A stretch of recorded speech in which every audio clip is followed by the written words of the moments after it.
The next court appearance for convicted former Illinois House Speaker Mike Madigan isn't until May. But today we're learning more about how the jury came to its decision to convict on some counts, acquit on others, and come to no decision on the rest. Paris Schutz caught up with the jury foreman today. Paris? Yeah, Tia and Terrence, a very fascinating insight into that jury room from jury foreman Tim Nessner. He tells me the government victory was actually a lot more tenuous than it might appear to be at first sight. Now, he led the 12 jurors over 11 days of deliberations where they convicted the speaker on 10 counts, acquitted him and co-defendant Mike McLean on 7, and as you mentioned, didn't reach a verdict on 12 other counts for Madigan and McLean. Nessner says they deliberated all they could until they got really tired on the eve of day 11 and went home early. It was at that point where we were just sort of exhausted with the day. And that's when we sent our final note regarding the, finishing up for the day, taking a fresh look in the morning. So the next morning we went in there and we went around the table a couple times. Everybody had a chance to speak.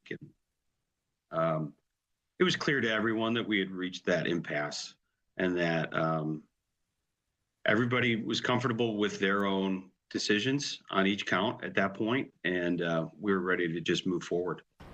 Now, some of those bribery counts, he says, including those related to attempts to recommend Danny Solis to a state board position, were easier to prove. But overall, jurors were mixed on whether Solis was a credible witness. And the former alderman, as you know, wore a wire and helped convict Madigan on charges that he was entertaining recommending him for a state board.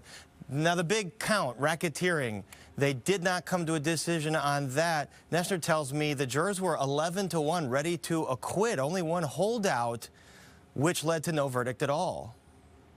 Just did not see enough evidence to convict beyond reasonable doubt. I felt that, there was certainly a possibility that there was something dirty going on there, but I didn't see the evidence that we had in front of us to really, get me over that hill.